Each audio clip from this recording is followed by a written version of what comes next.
Hey guys, David Lee here. So recently, Greg from EdTech Teacher asked me if I wanted to join him on his podcast, which is called So We've Been Thinking, an innovation project that he and Sean McCusker started that explores different topics in education, educational technology, and innovation. The guys were gracious enough to actually send me the audio and video files so I can chop it up and put it on my channel. So here's the podcast episode that we did together, and basically just talk about all things design thinking and education.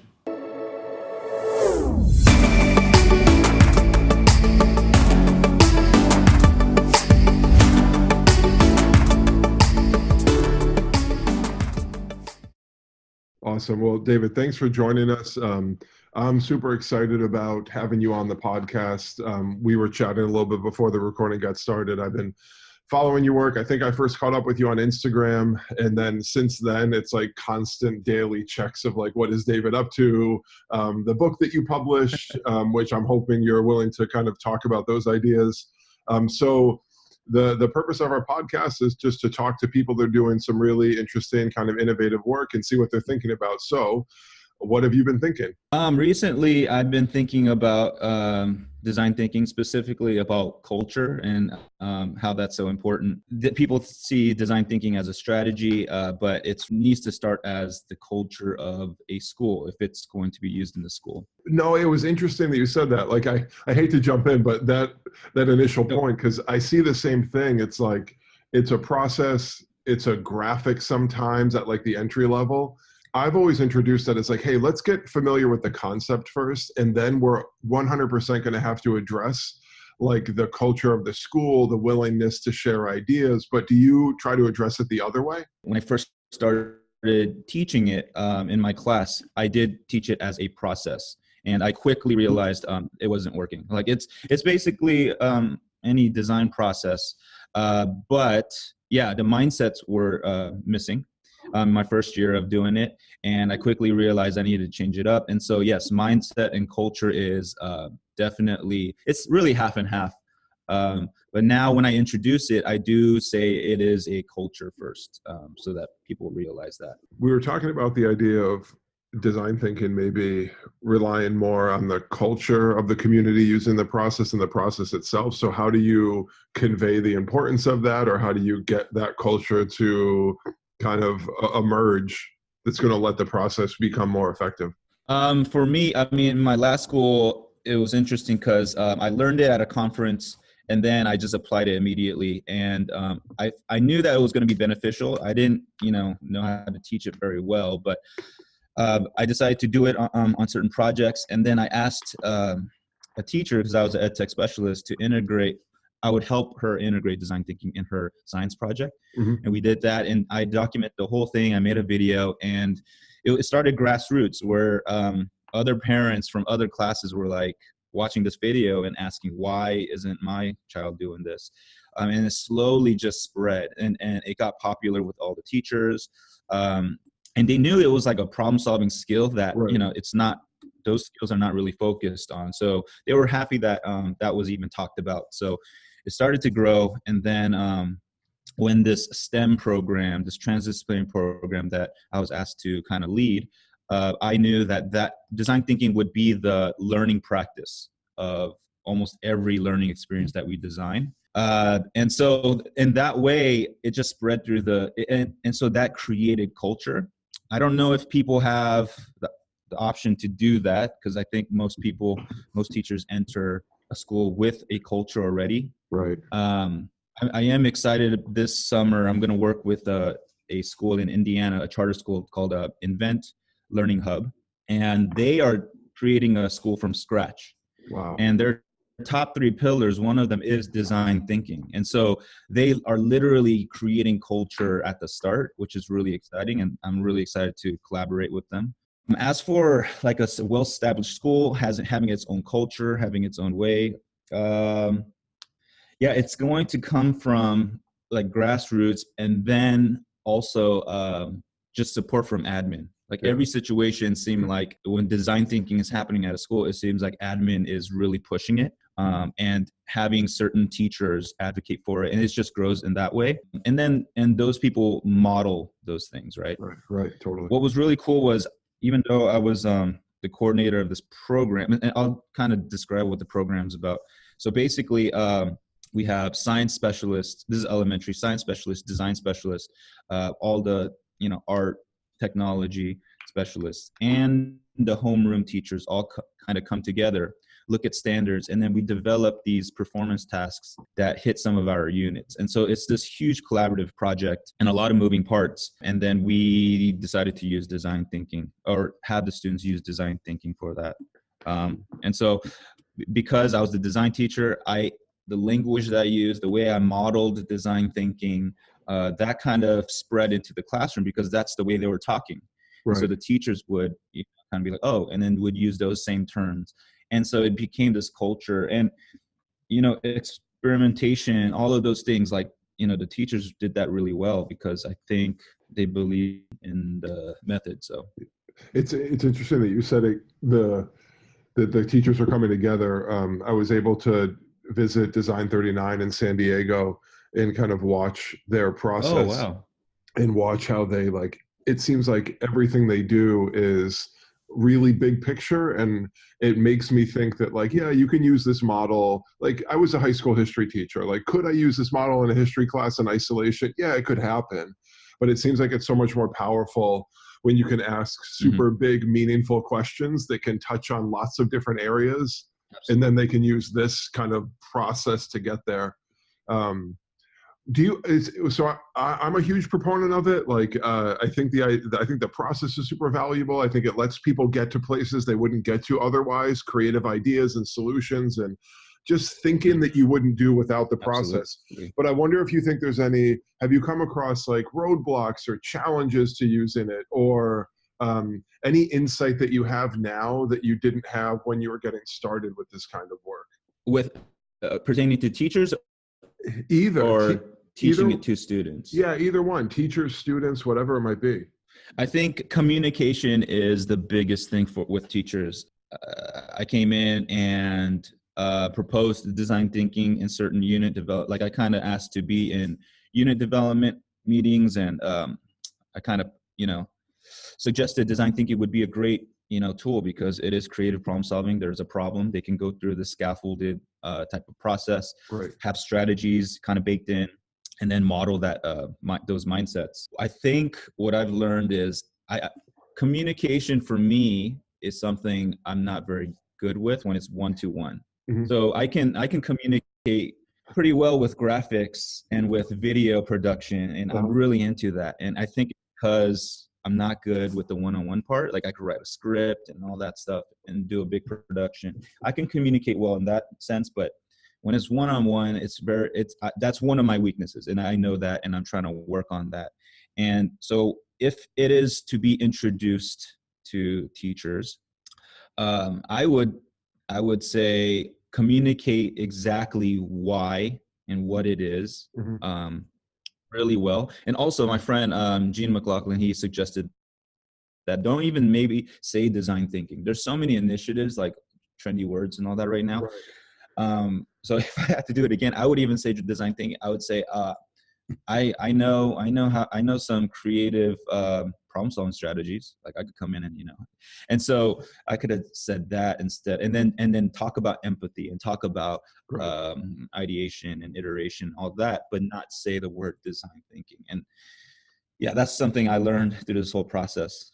Being at the school. So yeah, I totally agree with you. I even consider the similar process of why bring the word up, or if you're working with teachers that are going to go work with their students, is it even necessary to use the language, right? Because it's powerful language and it has meaning. Like you said, it's there's meaning baked into all of the terminology, but maybe trying to get them to understand hey, there's a whole new process that you're going to learn. That might not be the most critical thing to experience there.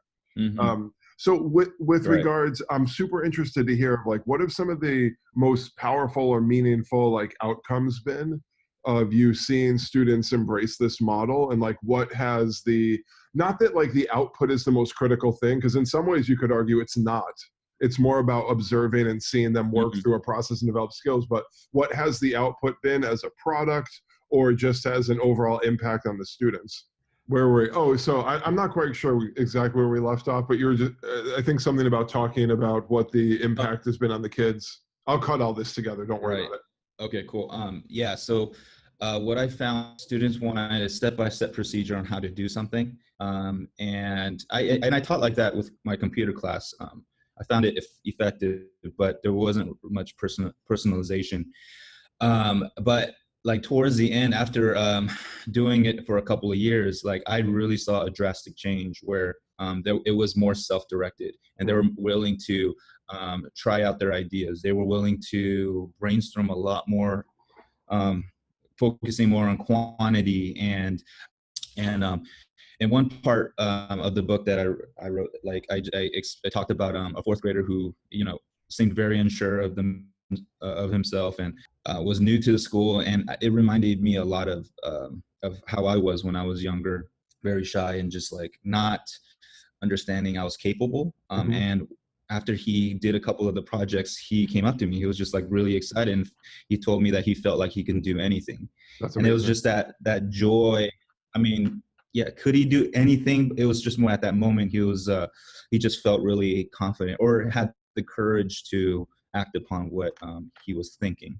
That's instead amazing. of kind of hesitating and all that stuff. So, and that's in that part, yeah, I saw a lot of change, and also the quality of work. Yeah, definitely in the first year, focusing more on the process. The solutions weren't very creative, but as the years went by, it improved, and it's because the teachers got better at teaching it, the stuff that we were trying to do, but also the students were getting it more, what design thinking was all about, and now it's just not just a process. That's awesome. I mentioned earlier when I was visiting Design 39, and it seemed they built that culture like what you were alluding to, where design thinking is just the process by which they explore everything. And walking into a second grade classroom, and they had a poster on the wall, and their design challenge for the week was, it was like, we need to make companies that will elevate humanity because the planets and the animals need our help. And like watching them go through that, and it was kind of like one of those how might we statements, like how might we elevate humanity by creating a company because animals and plants need our help.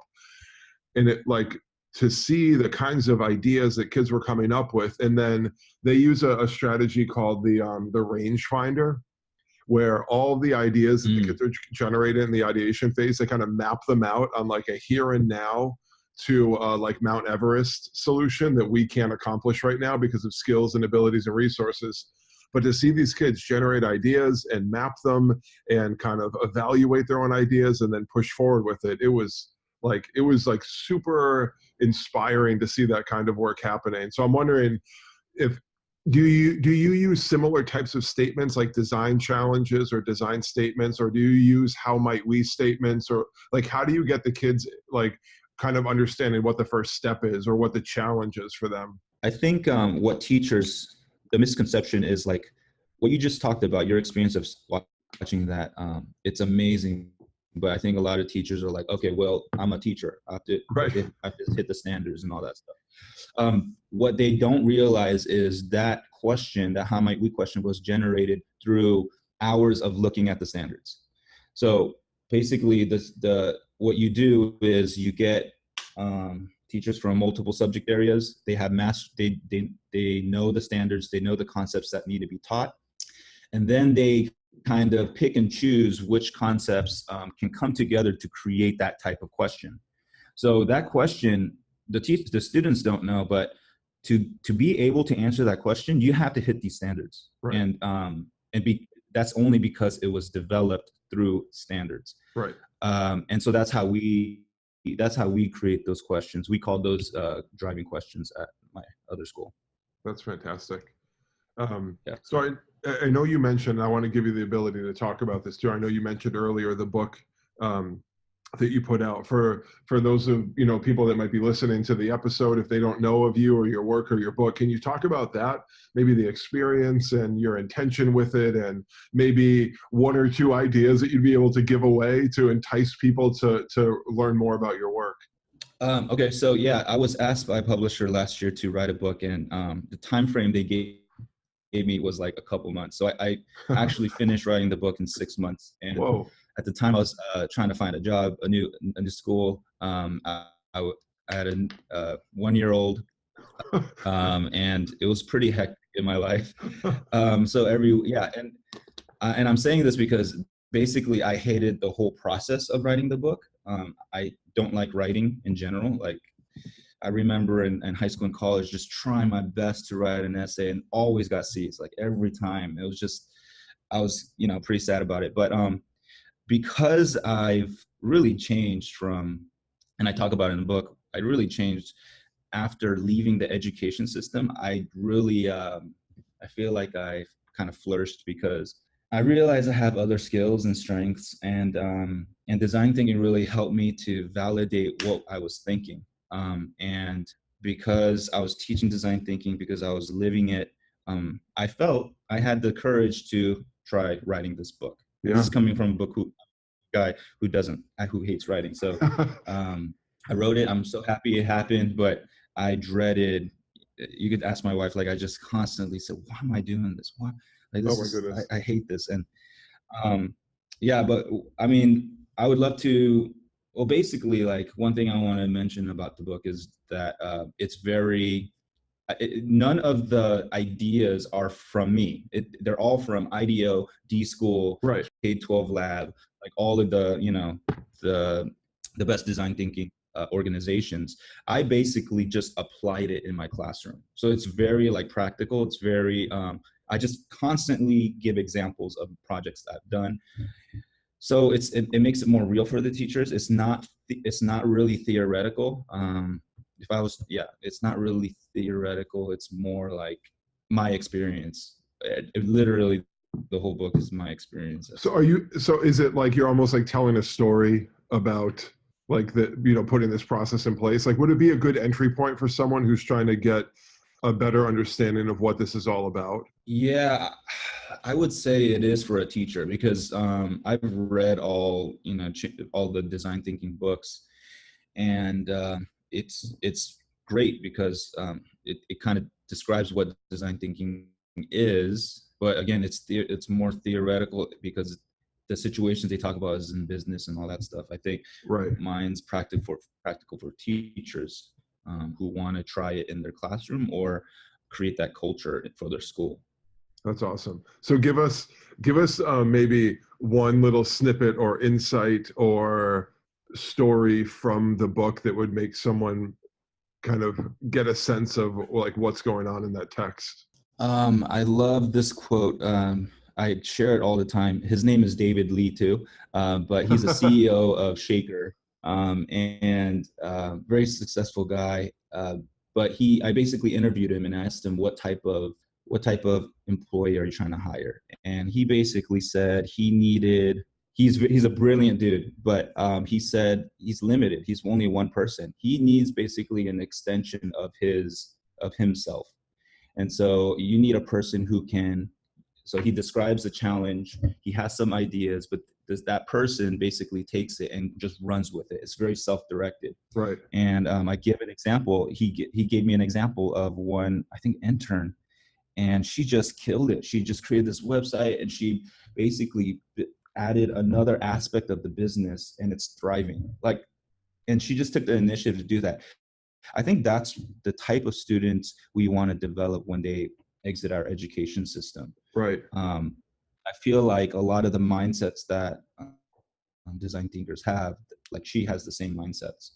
And so I think that's the why, like that's why we want to do it. And I had in the past, when I was working with some teachers, like the ones that were successful had those mindsets. The ones that didn't, like, really wanted me to explain what I wanted them to do. The program was new. Like I knew what the vision was, but I didn't know exactly what they had to do. So the ones that just took that role and just like created their own thing, their own work, and made the program better, they were successful. The ones that were just kind of waiting for me to tell them exactly what to do, it didn't work out very well. So I think, I think that's just one snippet I want to share about the book.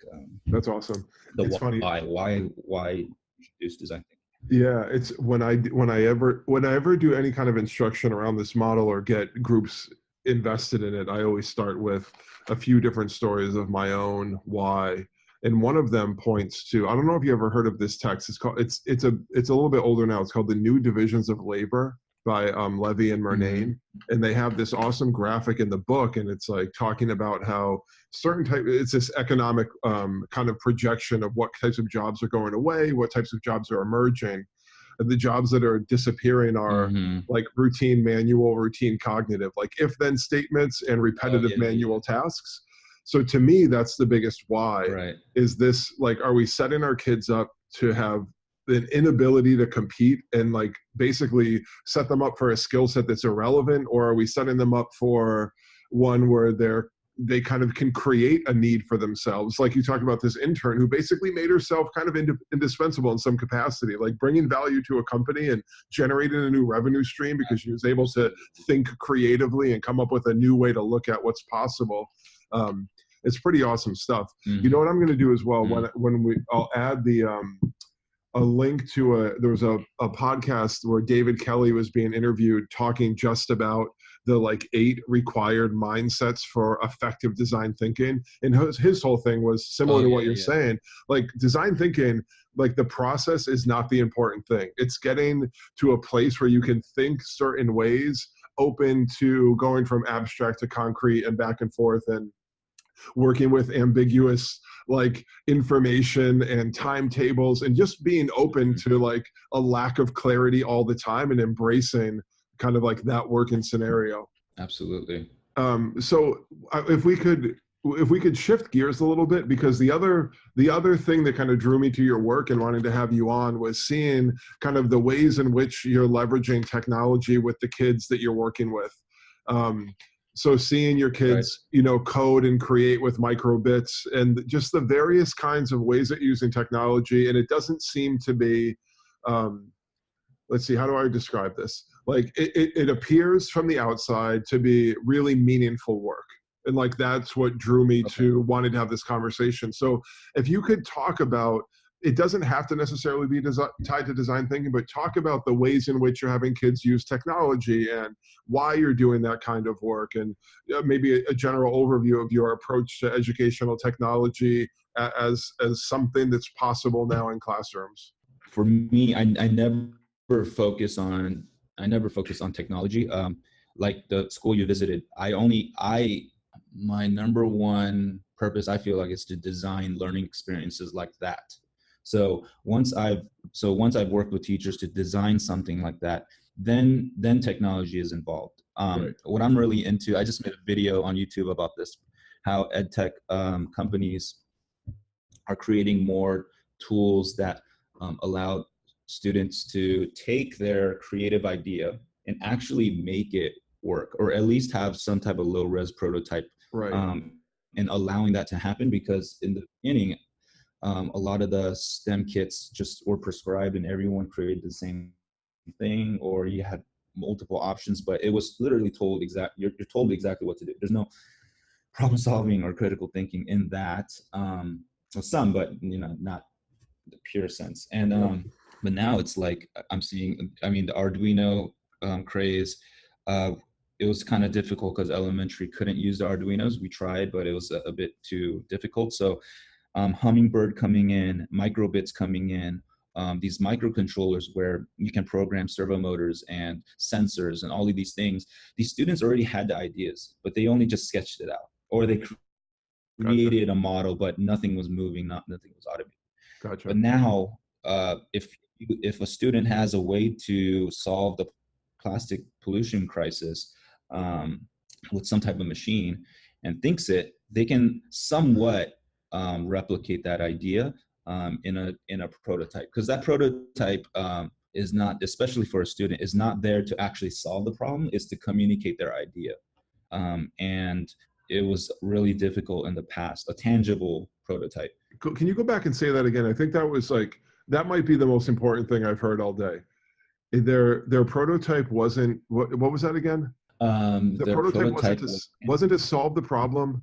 Okay, yeah. For the student, yeah, I think the teachers felt pressure of like, oh, now they need to create something that will change the world type of thing. But the idea of the prototype, especially in the classroom, is created to communicate the idea that they had.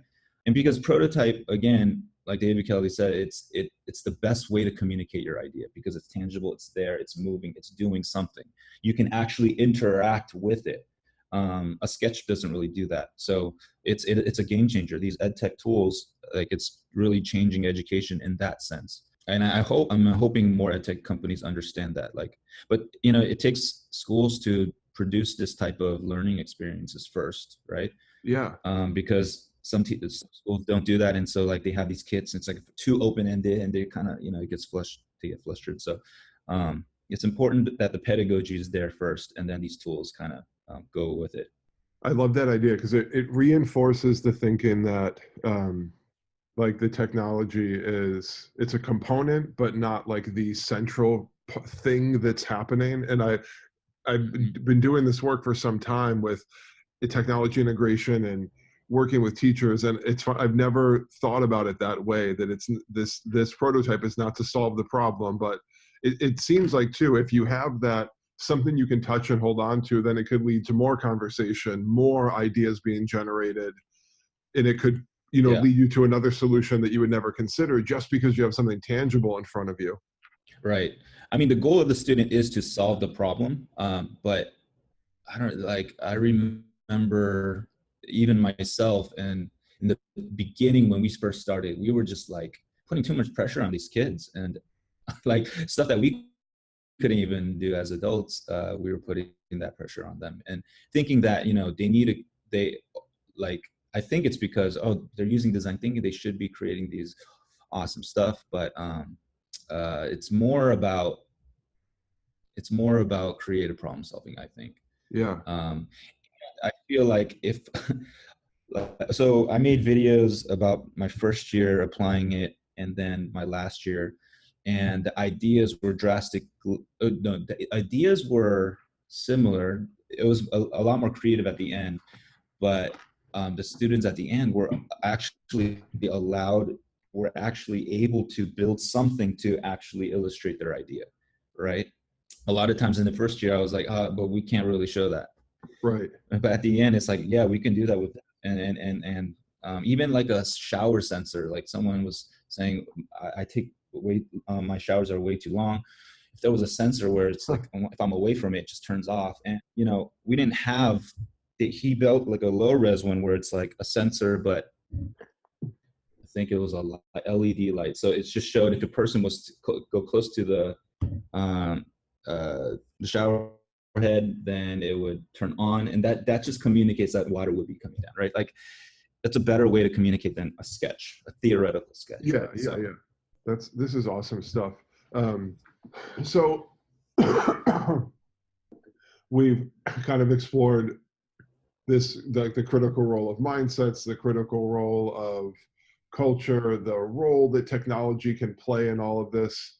I'm trying to like, there's one more idea I'm trying to get to, and I'm trying to figure out a way to convey it that'll kind of point us in the right direction or be clear enough.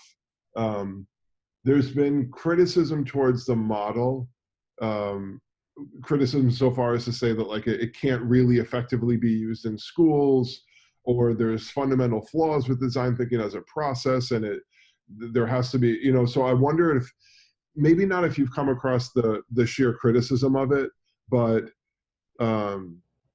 could you speak to the idea that if you're going to use design thinking in schools with kids, or to kind of be the foundation in which all things are explored, are there things that teachers should be aware of going into it, that they can anticipate, like certain roadblocks or obstacles that they'll have to almost plan for, or just be comfortable knowing that this could happen?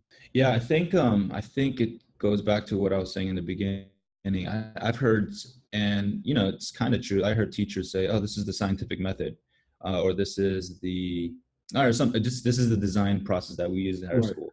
Yes, the process is very similar. I think that's what we need to go back to, or start with the mindset and the culture. So what has drastically changed my life is the way I think of problems. If you even when I was younger, like math word problems, I would panic. Like that would mean I have to really Like I'd rather have the equation or the equation just written out, and then I'll just solve that, because there's not much critical thinking in there, right? Right. The world problems made me think a little bit, and like I hated those, and I didn't do well, and I was always nervous about it. Like I think of now, and when I faced with the problem, I don't naturally, I would kind of be intimidated and fearful and not want to make mistakes and all that stuff. But I totally changed. It's helped me to embrace ambiguity and give me the confidence, because once I kind of got the courage to start, I had these small wins. And then these wins got a little bigger. And like I wrote a book which I never thought I would have done, and it led me to this point. I think it's because of those mindset and the culture that I kind of model with everyone else. I think it has to start there. And so, yeah, it's awesome. It's funny when like hearing you talk about these ideas, I feel like you're able to express them in a way that I've tried to express them similarly, but you have different language to talk about it, which is fascinating for me to hear how someone else doing this work approaches it similarly, but has a different way to kind of express it and talk about it and convey it to people. This has been fantastic. I know for myself, I'll never forget the first time I saw this model. A colleague of mine, Saba, was presenting on the use of design thinking. I think she was, if I recall correctly, she was talking about her sister using the model when she was a student at USC. And I walked out of the room thinking, like, what does empathy have to do with technology? Like, why did I sit in that 2-hour session? I was really frustrated. I was like, oh, wait a minute, this has nothing to do with technology. This puts critical thinking and problem solving and problem identification before everything else, which is probably the most important thing we can do. So I know, even in talking to you about this tonight, it almost confirms my suspicion that like this is a really long process. If anyone's going to adopt it, there's going to be a lot of uncomfort in early stages. It's not a traditional like model of instruction. Like you said earlier, like if you present one of those how might we questions, and a teacher who's either new or developing comfort with this model might say like, well, what am I supposed to do? I'm not teaching anything. Right. But I thought it was really clever how you said that embedded in those how might we questions is like lots and lots of time and thoughtfulness given to how can we craft that question for students to have some level of certainty that they're going to hit the curriculum areas they need to, but hit them in a way that's going to allow for creativity and a unique perspective and some student expressing their capacity in a way that, you know, everyone doing the same thing in a linear fashion wouldn't let them do it. Yeah. And for example, like if you ask them, oh, how can you design a toy that is nature inspired for a kindergartner? You would ask them, okay, so what do we need to know? And they'll be like, oh, what's nature inspired design? And it's like, oh, funny you asked that. Look at these animals and then talk about the external parts of, and so it's like, it's already there. We're kind of, you know, it's already planned out. And then you can do those lessons about external parts of animals and plants. So teachers are teaching, but when they're going through that process of developing an idea, yes, you're facilitating and all that stuff. So it's not a free for all like people think. It's funny. Sometimes I use this matrix, and it's like, one of 4 quadrants, like the kind of work kids could be doing, and it's like same target, same product, where it's like super prescribed, and then in the bottom right, it's like different target, different product. But if you pose one of those how might we questions, where you're like, hey, our intended target is this community, like the earth or animals or the retirement home in our neighborhood, and this is what we're trying to do for them, like bring happiness or bring safety and security or sustainability. Like it can go anywhere, but you have some sense of what is likely going to happen. And then the teacher, I thought it was really interesting you used the language of like designing experiences for kids as opposed to teaching content. We're all designers. Teachers are, yeah. We're designers. Teachers they should see themselves as designers first. See, that's nugget number 2 for me. I'm going to pull the audio snippets out of this, and audio snippet number 1 is the prototype doesn't solve the problem. It gives you like a way to kind of connect with the solution idea. And I'll have to go back and get it perfectly. But this last one of teachers are designers of experiences for kids and kind of designing the environment that they're going to be in. Super helpful. All right. So I did not prep you for this at all, but oh no, go ahead. Finish that last thought off. Go ahead. Teachers have that mentality as designers. They can better model what design thinking is if they see themselves as designers. So. As designers. That's great. So this, I did not warn you about this at all. At the end of our show, we like to pose 3 100% non-related questions to anything we talked about. So if anyone's listening to this point, they'll get a better sense of who David is. So here's my question. Okay. I have 3 questions for you. Question number 1, top 3 sneakers of all time in your opinion. Oh, geez. Yep, sorry to put you on the spot. Top 3. Yeah, I would say number 1, I remember Jay-Z had these Air Force Ones, white Air Force Ones. Those were extremely popular, but he had the Rockefeller logo on the side. Okay. I always wanted that, but I recently got one, a retro one, so I'm pretty stoked on that. Number two is I have LeBron's first signature shoe. I have 3. I kind of put it in a closet. I bought them and I put it in the closet. But that was basically an investment where I just felt like I knew this guy was going to be it. All the hype actually came true. And so I have his original shoes. First shoe, signature shoe. Number 3.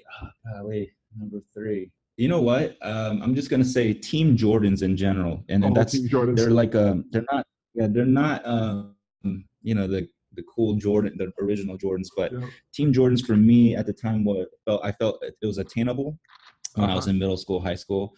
I only had one, but my friend had every pair. And I think he kind of introduced me like, oh, it's so nice to have all of these pairs at any given moment you could just put on. And so I'd say awesome. Team Jordans because nostalgic for me. That's awesome. All right. Question number 2. If you had to pick one album to listen to on repeat day after day after day, is there something you can put in and listen to from beginning to end? I used to, I think RJD2, this DJ, he I think it was called Dead Ringer, but I listen to that constantly.